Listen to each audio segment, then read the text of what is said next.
and welcome to the Seahawks podcast from the Podium edition. I'm Brandon Schultz. On today's show, we're going to hear from Pete Carroll following the loss to the Chicago Bears at home. We'll also hear from cornerback Coby Bryant, quarterback Geno Smith, and the man who played the second half, quarterback Jacob Eason. So let's get right into it, starting off with Pete Carroll, and to say the least, Thursday night's game against the Chicago Bears was a disappointment. And I think you can even hear it listening to Pete Carroll and his reflections. Man, there just seems to be so many lessons for us right here. We got a big list, and there's some really obvious things in just trying to win a football game. That the penalties and the special teams gimmies, the 100 yards in returns or something like that, setting up scores and all. It's really hard to win when you play like that. It's hard enough anyway. So there's big lessons, and I have to really zero in on the guys that are having the problems. Like Charles had problems on the line of scrimmage in this game. Had 4 penalties on procedure penalties and stuff that you obviously can clean up in all different situations. But though we have to get that out of your football. You can't play football like that. It's bad, and so we'll learn a lot here. I'm not going to make any belly aching about turning it around for the Thursday night. We have to do that during the season. This is just what you have to do, and we have to do it better than we did, regardless of what the travel was or whatever. That's no excuse. You have to get it done and come around. Both teams have to play fast. So we'll learn from this. You saw that a lot of guys didn't play again tonight, and we're still working our way through that. We'll figure out what happens for us this week coming up. So one of the things I have to evaluate is where are the errors coming from, and how meaningful is it?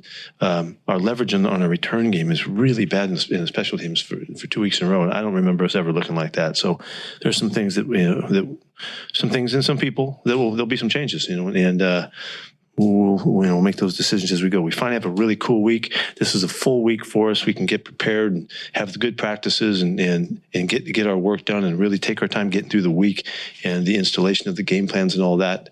So we'll really appreciate how that works, and then we'll come back after that with some really good time that we need. We need every minute of it. The thing I have to stay up on is where we're going, and I know that a lot of the guys that are not playing would make some really nice plays for us, and they would be making some tackles and some hits and some catches, and we're counting on those guys. But otherwise, you look at the game. It was not a great game for us at all in any way. I would say this: that overall, the defense did a nice job, and they hung in there pretty tough. We didn't give up a lot of yards. Played pretty good on third down. 3 explosives for the night. Nice little stand down there on the 1 foot line, which was great. But all in all. We got to get better in a lot of areas. Here was Pete's response when he was asked whether or not the performance worried him. Am I worried? No. What I am, I want to maintain my patience, knowing who's playing and the guys that are going to play on game day when we open up. And I'm more concerned about, are they ready, based on the amount of work that they've been able to get. This week just did not help us in that regard. So we can't do anything about it. But it's. These next 2 weeks are enormous for the guys who haven't been playing in the games, and to make sure that they're ready. They feel like they are. They can't wait to get out there. They have a sense that the pups are out there playing for them. We've got some really good players that aren't out there right now, and so we know that. So that's why preseason's good. We're learning a lot. Among the myriad issues for Seattle Thursday night was the return coverage.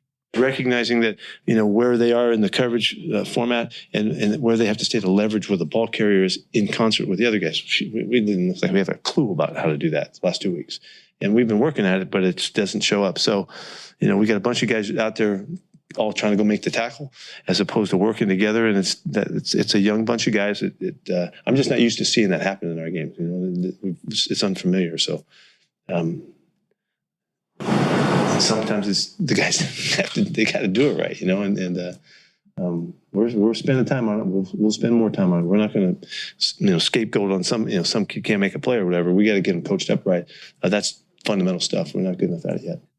Penalties were also a problem, including for rookie left tackle Charles Cross, who racked up 5 penalties.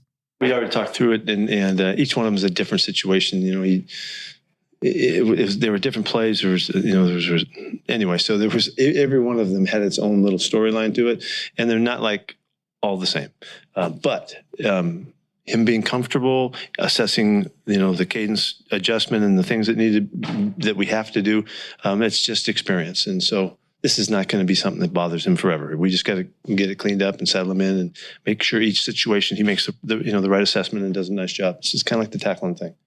The Seahawks team also struggled with other fundamentals.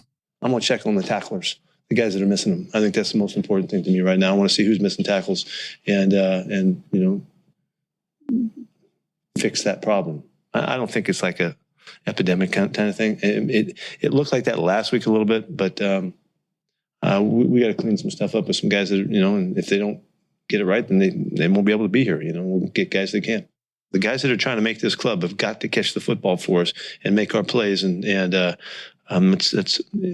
happened a little bit to Geno again. A couple of balls that could have been caught. We need to catch. The first third down was a beautiful read and play and protection and all that. And we didn't make the catch. So those things we gotta keep evaluating. There's a lot of information coming at us. To make things even worse, the Seahawks picked up 2 injuries. Yeah, D-Luke, we were very, very fortunate. He got a lateral ankle sprain out of the deal. And, he got rolled up on and all of that, but all of the x-rays and stuff were negative. We were very, very fortunate there. He was upbeat about that a little bit, maybe surprised by, the results, but we're thrilled by it as well. Did you ask about Geno? Yeah, Geno banged his knee on the ground, and it's got a little, like a bursa thing. It's just like a bruised knee.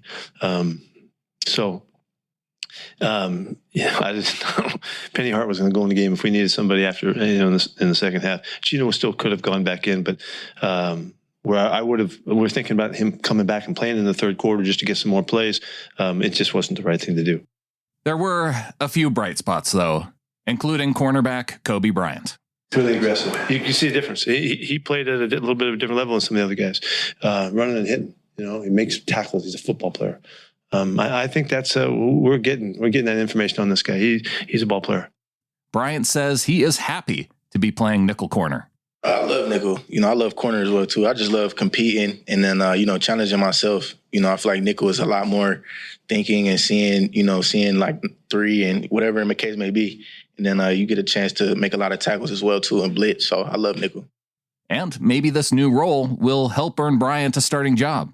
I'm not. That's not my decision. I can just go out and perform and practice and in preseason games as well, and take it day by day and learn as much as I can, whether if it's at nickel, corner, special teams, whatever the case may be. Just like the young rookie Bryant is looking for a starting job, we all know veteran quarterback Geno Smith is also looking to start. He did okay. We needed to come through. We need to help him a little bit. We need to make the plays around him too. And we missed a block on the screen, and we missed a third down conversion, and there's another one in there.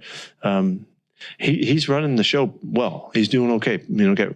Got out of the pocket, when he needed to, and threw a couple really good balls that could have been converted. We got to come through for him. Our receivers got to make the plays for him, and we need to see DK and Locke and the fellas out there. We're going to count on DK and Locke, and Marquise has got a chance to help us, and Eskridge's got a chance. Eskridge has a chance to come back this week. We need those guys to come through if he's going to be good. Tight ends did a nice job.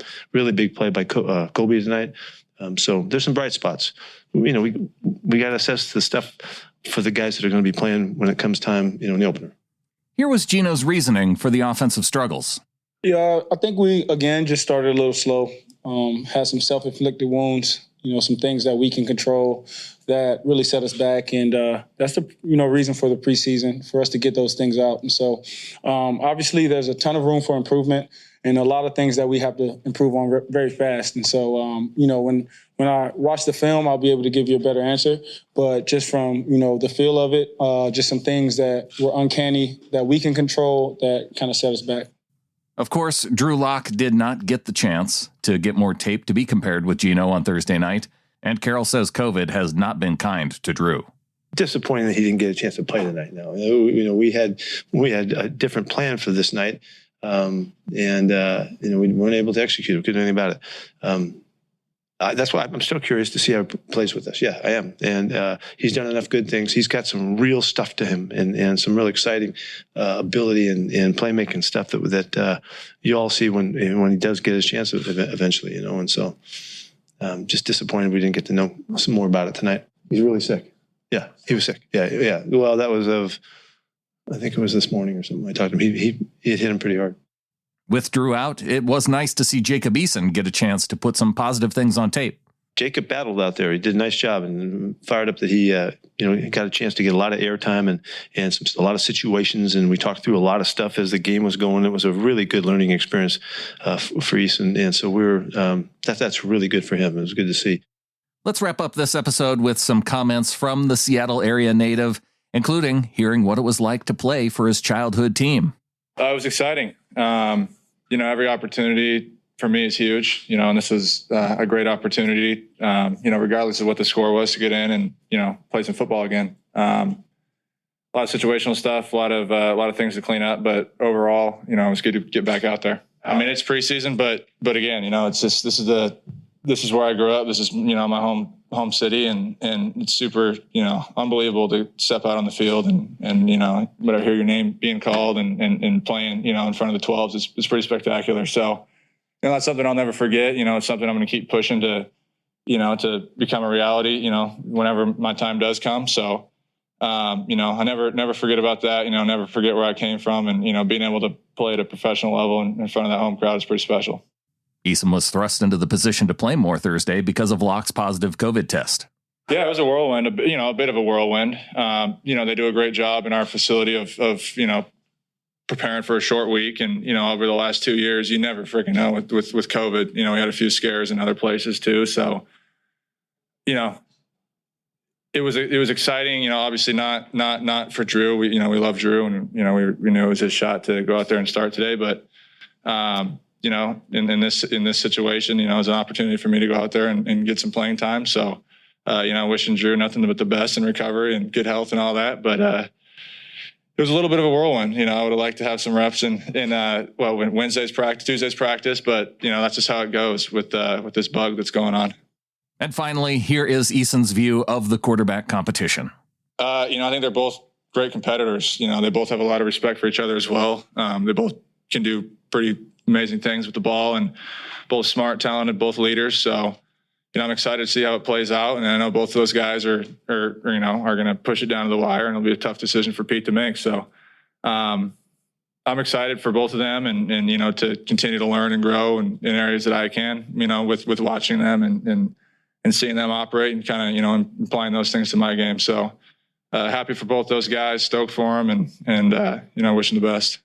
That's going to do it for today's show. Thanks to Wilson Kahn for helping to produce this episode. Follow him out on Twitter at Wilson_Kahn, CONN.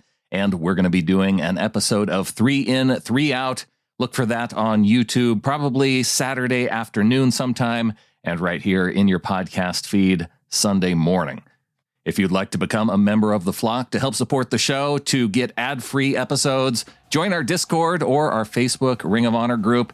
You can go to getintheflock.com. $3 or more gets you into the Discord group. We're also going to be doing a podcast Pick'em League. And if you want to join that, you can go to seahawkerspodcast.com and click on the Pick'em League button, and you can sign up right there through the CBS Sports website. Seahawkerspodcast.com. Check it out. And stay tuned because we've got more Seahawks talk coming at you. Until next time, go Hawks.